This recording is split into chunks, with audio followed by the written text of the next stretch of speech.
A white cop punched a black woman, and her secret strength shocks him when she fights back and defeats him. What's even more shocking is when he finds out that she is a Navy SEAL agent. And at the end of this story, he also learns that she is his long-lost daughter.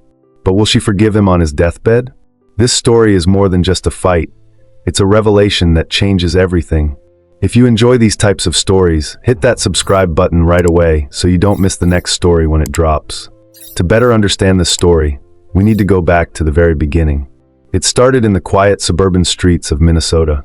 The streets laid still beneath the dim glow of the streetlights, the silence broken only by the rhythmic sound of Ava Mitchell's steady footsteps against the pavement.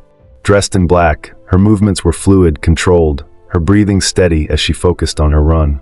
The night was peaceful, but peace was always fragile, and it shattered the moment a patrol car slowed beside her, its headlights slicing through the darkness. Officer Frank Delaney, a grizzled veteran of the force, narrowed his eyes as he observed her. A black woman alone, dressed like that, running at this hour? To him, it was suspicious. His grip tightened on the steering wheel before he rolled down the window, shining his flashlight directly into her face. "What are you doing jogging out here this late, dressed like that?" His voice carried the weight of assumption, not curiosity. Ava barely flinched, coming to a controlled stop, her expression calm but unreadable. "Working out. Is that a crime?" she replied, her tone even, devoid of anything that would escalate the situation. Officer Frank studied her, his face twisting into a smirk. "In this neighborhood? At this time? Yeah, it looks like one." Ava met his gaze, unshaken, but she could see what this was. An officer who had already decided who she was before she even spoke. "I live a few blocks away," she said, but Officer Frank only tilted his head, feigning contemplation. "Are you sure about that?" His fingers brushed the handle of his gun, the movement subtle but deliberate, the unspoken warning clear. He stepped out of the car, positioning himself in front of her, blocking her path with a confidence that came from knowing he had authority on his side. "Have you got your ID on you?" he asked, his eyes scanning her up and down. Ava sighed, not bothering to reach for anything. "I didn't realize I needed one just to jog." Officer Frank's smirk faltered, replaced by something sharper, more irritated. "Let me guess, you don't live around here. You're visiting some friend, right? Or maybe casing the neighborhood?" He let the words hang in the air, watching, waiting for her to react. Ava's patience was thinning, but she knew men like this thrived on pushing buttons, waiting for the slightest excuse. "I told you where I live," she said, her voice measured, unwilling to give him what he wanted. But Officer Frank took a step closer, his jaw tightening. "You think you're really clever, don't you?" His eyes flickered down to her stance, the way she held herself, too balanced, too controlled. His lips curled. "What are you, one of those protesters? Think you're some tough activist that can stand up to the big bad cops?" Ava's eyes darkened, but she remained still. "I think," she said slowly, "that you're wasting both of our time." That was it. The way she said it, unbothered, unintimidated, sent something boiling inside him. She wasn't scared. She wasn't pleading, or explaining herself, or lowering her eyes like they usually did. She was looking straight through him, as if she already knew the type of man he was, as if she had already decided he wasn't worth the breath it would take to argue. His pride twisted into something uglier, something violent. Before he could stop himself, his fist was already moving. Ava didn't need to think. The moment his body shifted, she reacted, her instincts sharper than conscious thought. She stepped aside, his punch cutting through nothing but empty air. Before he could recover, she moved in quick, fluid, precise. A sharp twist, a shift in balance, and in less than a second, Officer Frank was airborne. His back slammed into the pavement, the force knocking the air from his lungs. His gun skidded away, out of reach. He blinked, stunned, gasping for breath as pain radiated through his spine. Ava stood over him, her expression unreadable, her movements effortless, as if she had done this 1,000 times before. Officer Frank struggled, humiliation burning through him as the distant sound of police sirens drew closer. His men were coming. His backup. He wasn't going to be the one on the ground for long. But even as Ava slowly stepped back, raising her hands in surrender as the patrol cars screeched to a stop, she never looked away. Even as the officers rushed toward her, cuffing her wrists behind her back, forcing her onto her knees, she held his gaze, her expression calm, detached. And that, more than the pain in his ribs, more than the bruises already forming on his pride, was what rattled him the most. They put Ava at the back seat of the patrol car and helped Officer Frank to his feet, before guiding him to the passenger seat of another patrol car. His ribs ached, his pride even more so, but he said nothing. The officers exchanged tense glances, but no one spoke as they all climbed into their respective vehicles. The engines hummed to life, and the convoy pulled away from the scene, the flashing red and blue lights casting eerie reflections against the quiet suburban streets. The ride to the station was steeped in silence, thick and suffocating. Frank sat stiffly, his mind racing, trying to make sense of what had just happened. The woman sitting in the back of the other patrol car had taken him down in seconds. That wasn't normal. That wasn't luck. She knew how to fight. And not just any fight, trained, tactical, military precision. The realization gnawed at him, a slow, creeping dread settling in his stomach. Who the hell was she? When they got to the police station, the precinct bustled with movement, officers filling out reports, radios crackling with chatter, and fluorescent lights casting a dull glow over the station. But for Officer Frank Delaney, everything felt distant, muffled, like he was underwater. He sat at his desk, staring at the report in front of him, his mind replaying the moment she had flipped him onto the pavement. Lieutenant Ava Mitchell, a Navy SEAL, a highly trained operative, a soldier who had survived combat zones far worse than the streets he patrolled. He had underestimated her, assumed she was just another arrogant civilian who needed to be put in her place. Instead, she had spared him. The realization left a sour taste in his mouth. He had spent years commanding authority, yet tonight, he had been the one on his back, staring up at the sky, powerless. His ribs ached from where she had pinned him down, but something deeper, something unspoken, gnawed at him. He told himself it was just the embarrassment, the shame of being overpowered by someone he thought was beneath him. His thoughts were interrupted when one of the officers emptied Ava's personal belongings onto the processing table. A phone, a wallet, a silver necklace. The pendant, old and slightly worn, slipped from her wallet and landed with a soft clink. Officer Frank barely glanced at it, until he saw the engraving. His breath hitched. His fingers twitched. His pulse quickened. He knew this necklace. His hands trembled slightly as he reached out, picking it up, his thumb running over the familiar grooves of the inscription. It was the same necklace he had given to a woman 28 years ago. The world around him blurred as he whispered, almost to himself, "No, it can't be." His throat tightened, his heartbeat thundering in his ears. Without hesitation, he turned and stormed toward the holding room, his footsteps heavy, his grip still clenched around the necklace, as if letting go would make the truth disappear. Ava sat in the cold, dimly lit room, her expression unreadable as she stared at the table in front of her. The door swung open with force, and she glanced up, unimpressed, as Officer Frank entered, his eyes dark with something she couldn't quite place.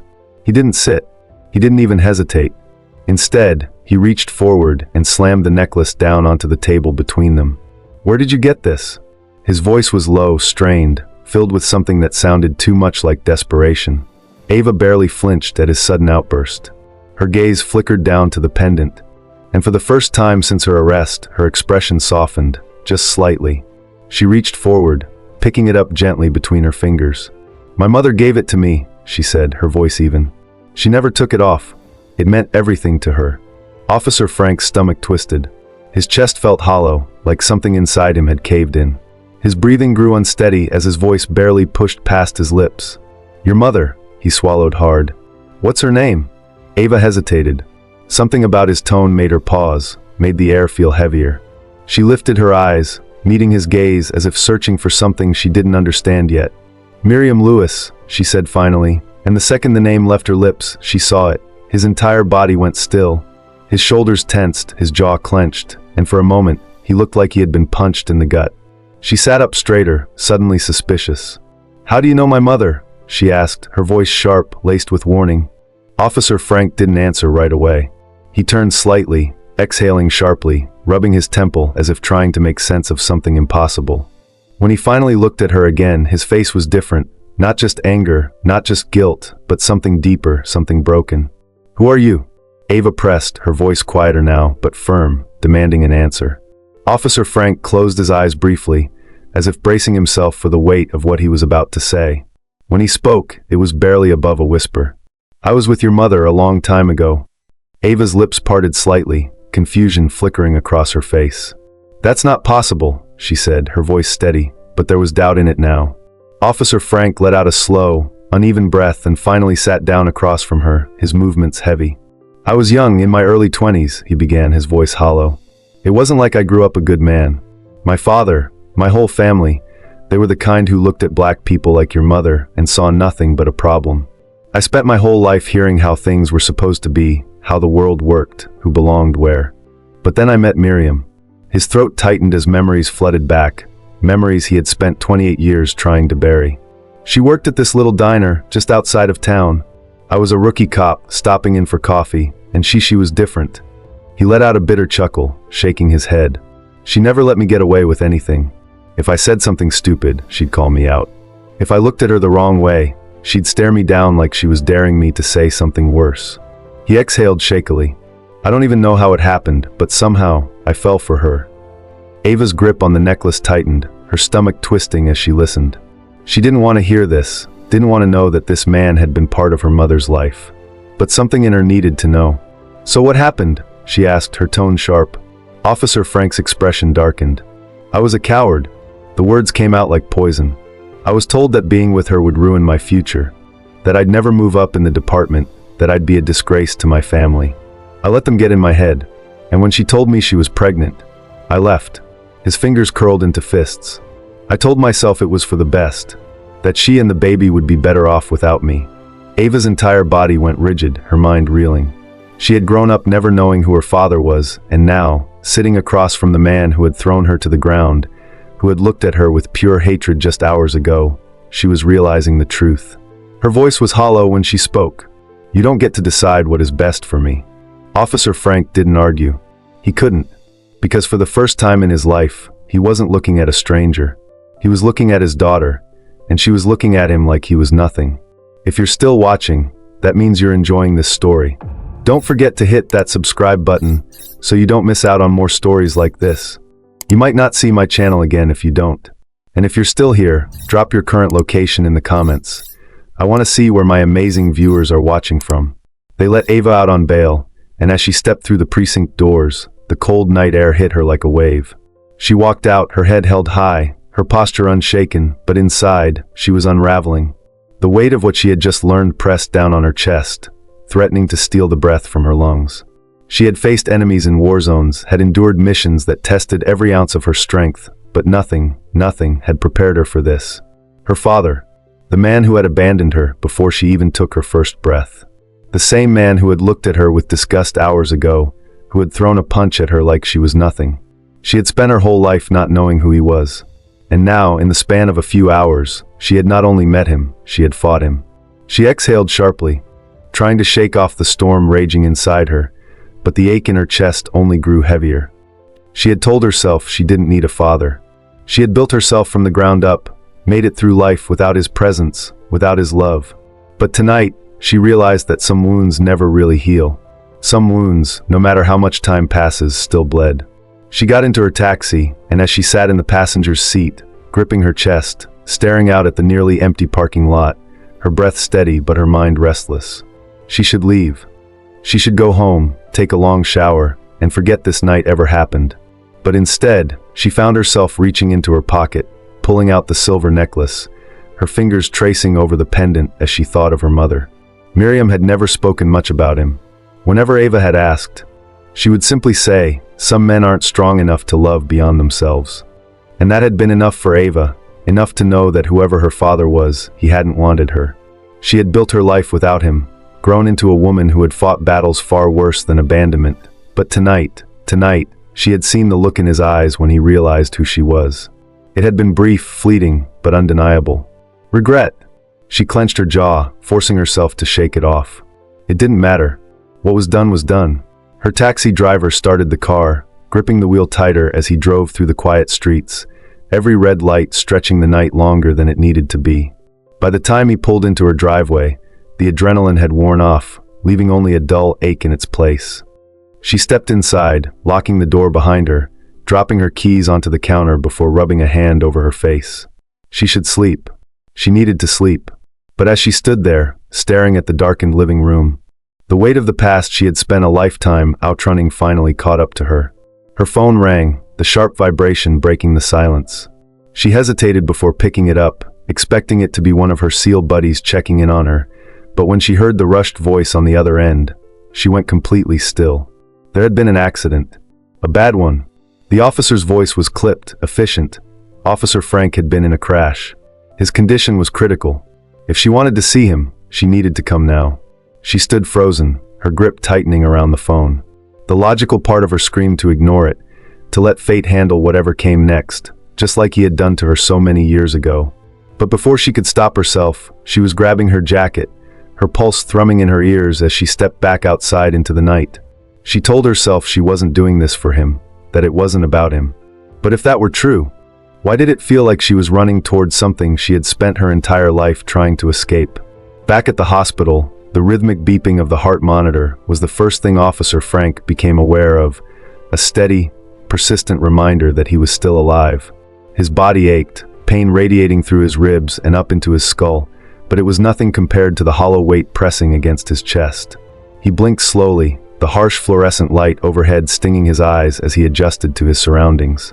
Machines beeped softly around him, IVs hooked into his arm, oxygen gently flowing through his nose.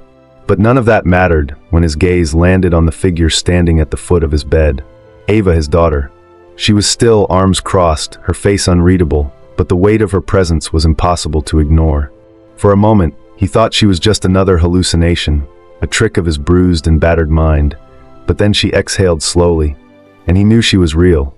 His throat felt tight, dry, the words barely forming as he forced them out. "I didn't deserve to see you again," he rasped, his voice weak, unsteady. His vision blurred, not from pain, but from something deeper, something raw. "But I'm glad I did." Ava didn't respond at first. She just looked at him, and for a moment, he thought she might not say anything at all. But then, in a voice so quiet it was almost a whisper, she said, "You were supposed to be there." The words hit him harder than the crash had, harder than anything ever could. He swallowed the lump in his throat, his vision swimming. "I know," he admitted, his voice breaking as a single tear rolled down his face. He had spent nearly 3 decades trying to justify his decision, trying to convince himself that leaving had been the right thing. But looking at her now, at the woman she had become despite him, he realized how much of a lie it had all been. "I was a coward," he continued, his voice barely above a whisper. "I thought I was protecting myself. I told myself I was protecting you. But the truth is, I just ran." He let out a shaky breath, forcing himself to meet her gaze. "And I regret it every single day." Ava's expression didn't change, but something flickered in her eyes, something that told him she had been waiting to hear those words her entire life. She let out a slow, steady breath and straightened her posture, but she didn't move closer. The silence stretched between them, thick with everything that had gone unsaid for years. Then, without another word, she turned toward the door. Officer Frank felt his stomach tighten as he watched her go, a sinking realization settling in that this might be the last time he ever saw her. He had expected it, prepared himself for it, but it didn't make it hurt any less. But then, just as she reached the doorway, she paused. Slowly, deliberately, she reached into her pocket and pulled out the necklace, the same silver pendant he had given her mother all those years ago. Without a word, she walked back to the bedside table and placed it down gently, the metal gleaming under the dim hospital lights. Officer Frank's breath caught as he stared at it, his fingers twitching at his side. Ava didn't look at him as she spoke, her voice firm but soft. "I don't know if I can forgive you," she said, her words heavy, final. "But maybe one day." And then, without another glance, she turned and walked out, her footsteps fading down the hall. Officer Frank let out a breath he hadn't realized he'd been holding, his gaze never leaving the necklace. It was small, simple, but to him it was everything. It was hope. As the door clicked shut behind her, he closed his eyes, exhaling slowly, allowing himself, for the first time in decades, to believe that maybe, just maybe, he hadn't lost everything. And outside, as Ava stepped into the cool night air, she felt something shift inside her, the weight of the past no longer dragging her down. She wasn't ready to forgive him. But for the first time, she wasn't holding on to the anger either.